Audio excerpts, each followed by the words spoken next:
Okay, so today I want to start off by actually reading with you a little bit from the beginning of chapter 4 in To Kill a Mockingbird. And then I'll read up to a certain point, and then I'll let you finish off for the day. There's also a video that is posted that'll give you summaries for chapters 5 through 8, and that will get you to the weekend, right? So chapter 4, this is after Scout's, first day of school, bringing Walter Cunningham Jr. home for lunch, all that stuff, right? So just follow along with me. It starts on page 43. The remainder of my school days were no more auspicious than the first. Indeed, they were an endless project that slowly evolved into a unit in which miles of construction paper and wax crayon were expended by the state of Alabama in its well-meaning but fruitless efforts to teach me group dynamics. What Jem called the Dewey Decimal System was school-wide by the end of my first year, so I had no chance to compare it with other teaching techniques. I could only look around me. Atticus and my uncle, who went to school at home, knew everything, at least what one didn't know the other did. Furthermore, I couldn't help noticing that my father had served for years in the state legislature, elected each time without opposition, innocent of the adjustments my teachers thought essential to the development of good citizenship. Jem, educated on a half-decimal, half-dunce cap basis, seemed to function effectively alone or in a group, but Jem was a poor example. No tutorial system devised by man could have stopped him from getting at books. As for me, I knew nothing except that what I gathered from Time magazine and reading everything I could lay hands on at home.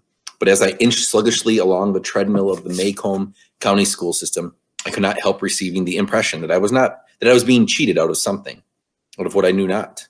Yet I did not believe that 12 years of unrelieved boredom was exactly what the state had in mind for me. So already after 1 year, Scout's like, I'm done with this whole school thing, right? That's just sort of her approach.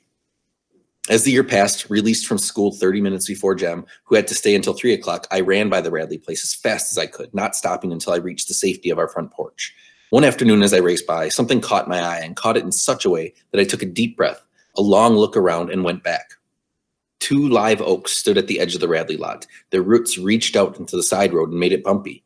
Something about one of the trees attracted my attention. Some tinfoil was sticking in a knothole just above my eye level, winking at me in the afternoon sun.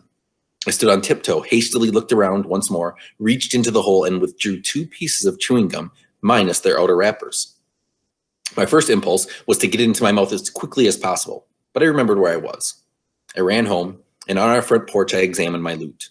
The gum looked fresh. I sniffed it and it smelled all right. I licked it and waited for a while. When I did not die, I crammed it into my mouth. Wrigley's Double Mint.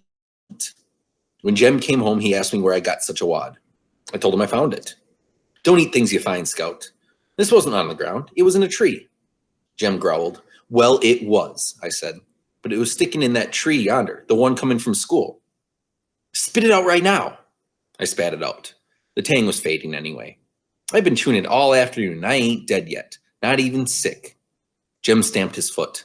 Don't you know you're not supposed to even touch the trees over there? You'll get killed if you do. You touched the house once. That was different. You go gargle right now. You hear me? That's Ned, by the way, making an appearance. He also likes To Kill a Mockingbird. So there you go.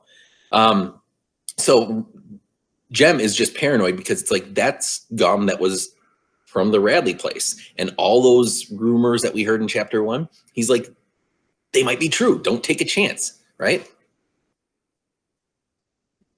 Ain't neither. It'll take the taste out of my mouth. You don't, and I'll tell Calpurnia on you.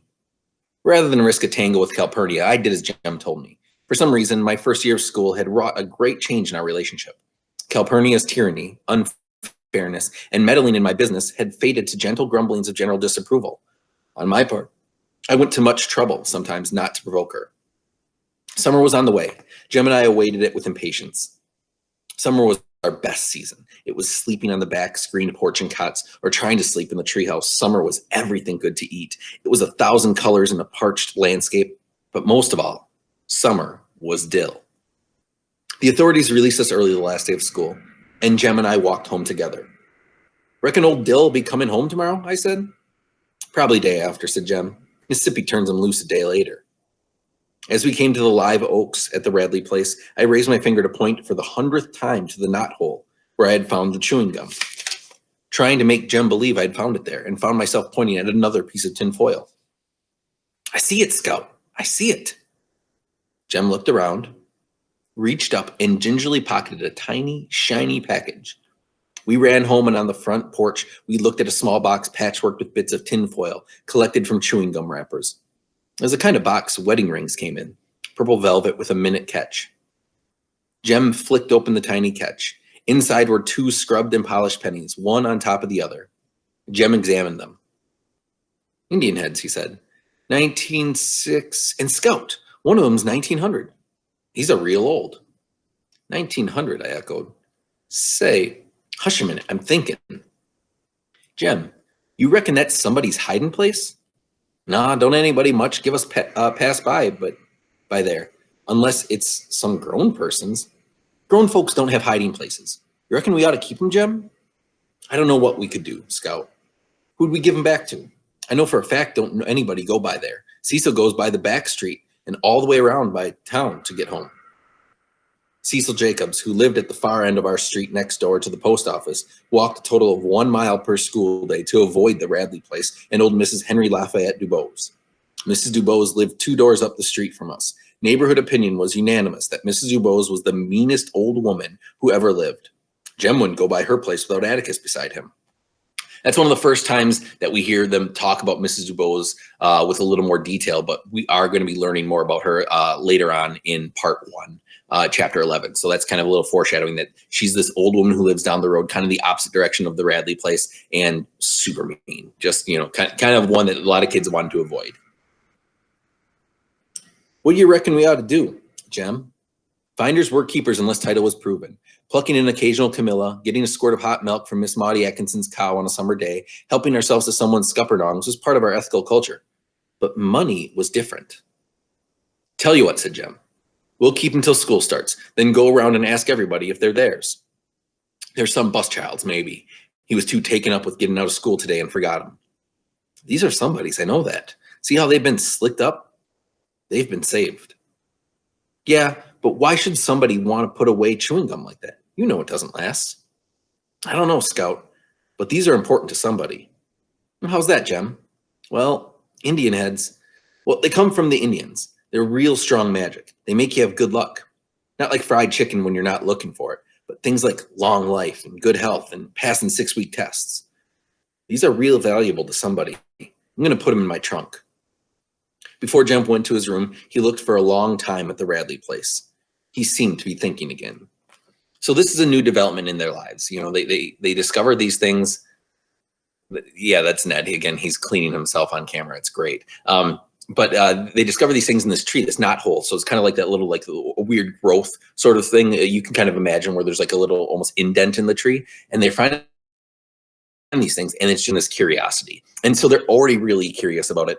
And then the next part that you're going to pick up reading at is when Dill is going to show up. And we know that Dill he has the most active imagination. So this is going to be something that really sort of ramps up with him. So I left off on page 47. I'm going to ask you to read chapter 4, to finish reading chapter 4, starting at 2 days later, Dill arrived in a blaze of glory. All right, that's where you're picking up at. Until then, there's going to be a question that goes along just about your kind of reaction to both this chapter and then the summaries for chapters 5 through 8. All right, good luck. Take care.